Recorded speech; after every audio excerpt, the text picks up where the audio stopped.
Hola, buenas tardes, buenos días en donde se encuentren. Voy a comenzar estas charlas sobre el tema chemtrail y geoingeniería, tan controversial que hoy se habla un poco más dentro de algunos ámbitos todavía porque no se abre, los medios siguen eh, ocultándolo como pueden o desviando la atención para otro lado o emitiendo siempre diciendo las mismas cosas que no son las que corresponden a una realidad que ya hay muchas personas que la están viendo, ¿no? En todo el mundo. Así que bueno, ¿por qué hablo de esto? Hablo porque hace ya mucho tiempo que, si bien no soy investigador, solamente soy un observador, hace mucho tiempo que estoy detrás de este tema. En el año 2007, en Rosario, aquí en la ciudad que vivo, me comenzó a mostrar, comencé a mostrar un interés al ver nubes tipo cirros hilachosas con una densidad que nunca había visto antes. Me llamó la atención y eso fue lo que empecé a ver también, que cuando aparecían estas nubes se elevaba la temperatura, se tornaba el clima más denso, el sol estaba mucho más incandescente, eh, inclusive en pleno invierno. Eh, Después comencé a ver estelas de aviones mucho más grandes que las estelas normales, eh, que en vez de disolverse como la estela Comtrail tradicional, que es lo que un avión emite mediante la turbina, despidiendo vapores de combustión, se tornaba algo diferente, que eran las líneas nubosas mucho más largas que se iban expandiendo, inclusive cuando la aeronave ya se perdía de vista, dejaba el rastro de esta estela de condensación.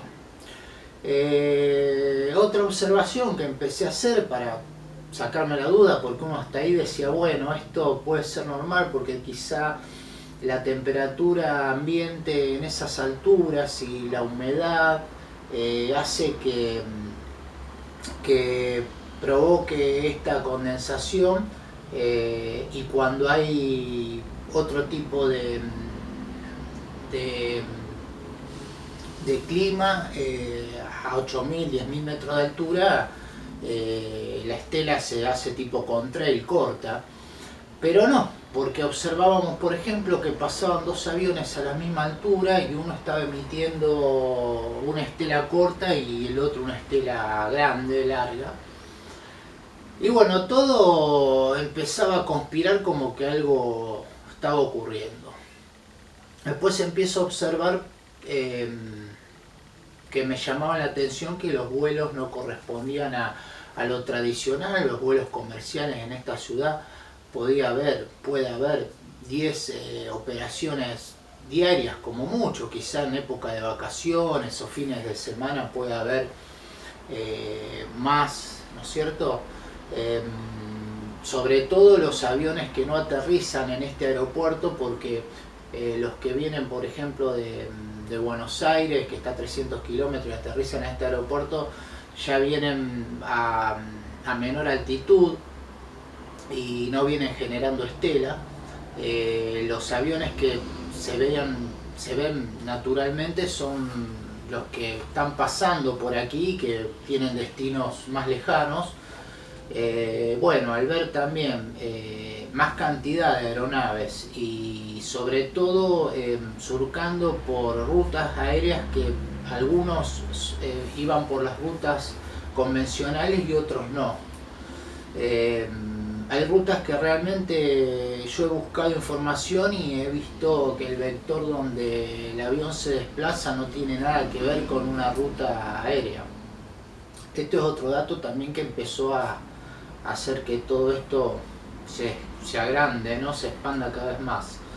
Bueno, entonces empezamos también a buscar información con conocidos también que se estaban interesando por el tema y bueno, veíamos que esto era una inquietud que estaba en todo el mundo.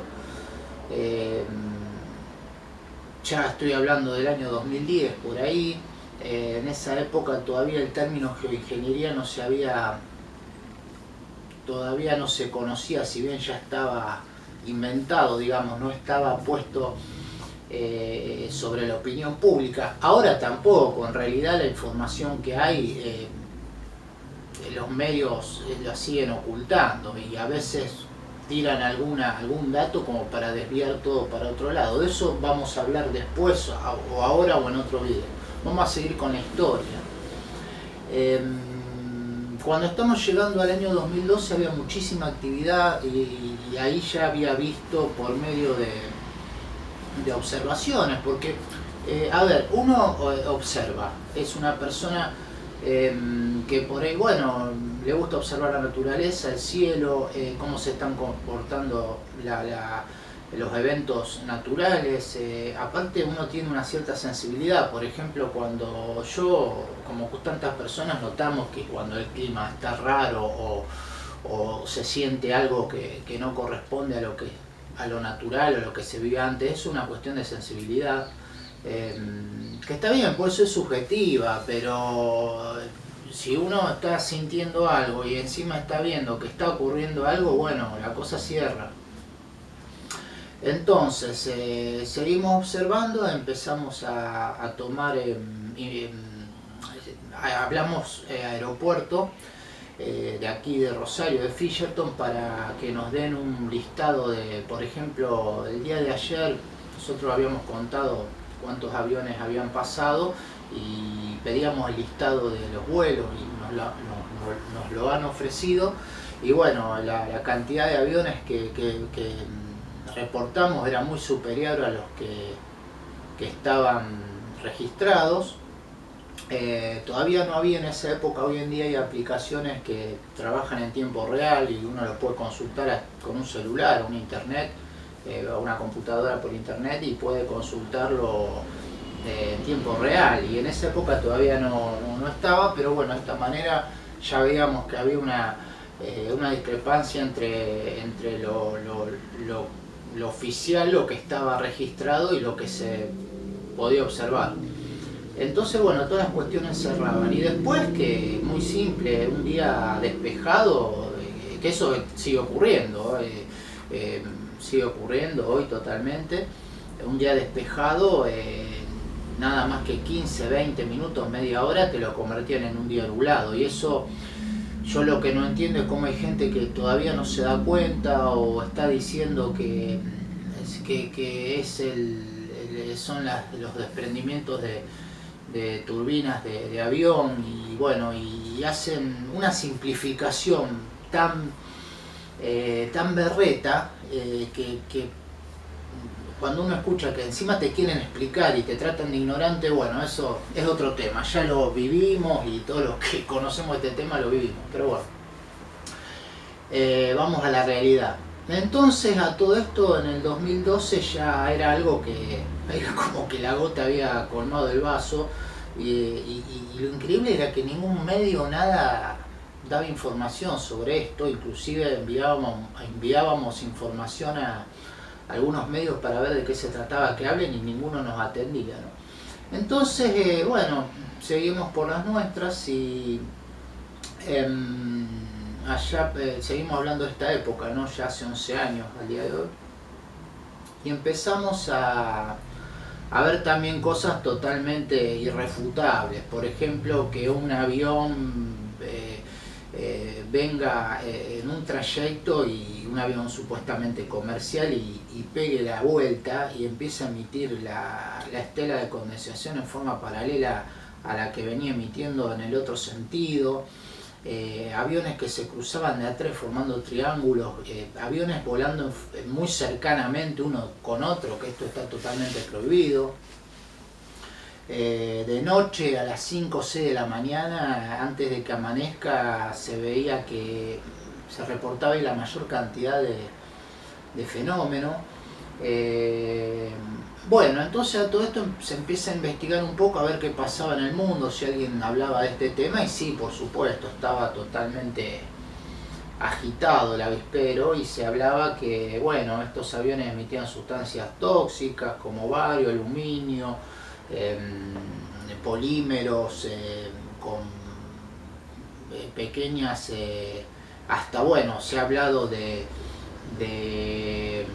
material biológico, bueno, se habló de todo también, ojo que hay mucha, también mucha conspiración y que habla de cosas muy contaminantes, pero bueno, esto, ¿cuál es la realidad? La realidad viene que la geoingeniería está blanqueada desde hace bastante tiempo ya. Empezaron a, a trabajar con esto. La parte, digamos, oficial que cuenta esta historia, dicen que hay proyectos de realizar esto para manejar la cuestión climática y que el hombre pueda manejarlo. Ellos lo están tomando como que hay proyectos de realizarlo y todo, pero está realizando hace muchísimo tiempo. Cualquier cosa, busquen las disertaciones de David Cade, que es un ingeniero que en realidad es el padre de toda esta cuestión. Digamos, el padre no de las de los patentamientos de los métodos de modificación climática por medio de la emisión de sustancias en alta atmósfera. Buscamos las patentes, por ejemplo, nosotros si había algo sobre este tema, y sí, hay muchísimas patentes con distintos métodos, y uno de ellos es el rociamiento, vertimiento por aerosoles estratosféricos por medio de aviones en alta atmósfera, entre 8.000 y 10.000 metros de altura. Ese es lo que se está utilizando en este momento. Pero bueno, todo se hace en secreto, o sea, no sé esto si es ilegal o qué, pero bueno, ¿qué pasa? El tema es que no quieren hablarlo. ¿Por qué? Porque si bien podría la gente le digan que es para mejorar algunas cuestiones climáticas y evitar sequías y todo, que justamente hoy en día, en el 2023, estamos viendo que nada que ver con esto. Pero el tema son las sustancias que emiten y en forma estas disoluciones coloidales terminan precipitándose y las termina captando nuestros pulmones, la tierra, por ejemplo el aluminio ya que hay, digamos, esparcido, ya está saliendo en análisis en alimentos y un montón de cosas. Y bueno, y el tema sigue. Bueno, en la época de 2012 hicimos inclusive un movimiento como para llamar la atención y que la gente se dé cuenta de qué trataba, a pesar que muchos nos tomaban por locos. Y bueno,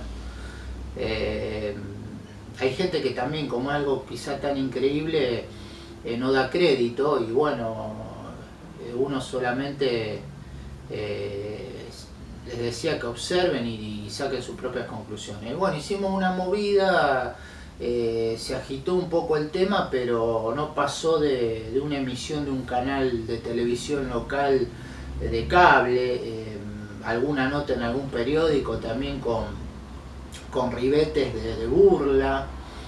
Alguna nota en alguna radio. Cuando yo había ido, inclusive me llamaron de muchas emisoras de radio y algunas con respeto me preguntaron de qué se trataba y yo le ofrecí información, pero muchas me llamaban para tomarme para la joda, como decimos aquí en Argentina, y para crear contenido y de paso burlarse. Pero bueno, ahí están, o sea, hoy ya creo que hay poca gente que se burla, y por lo que yo hablo hay mucha gente que conoce el tema. Así que bueno, esta es una primera parte de lo que quiero exponer, y bueno, vamos a seguir con otros videos. Hasta luego, espero que les guste, y cualquier información que tengan para aportar está en los comentarios, que para eso nos va a ayudar a conectarnos un poco. Así que buenas tardes.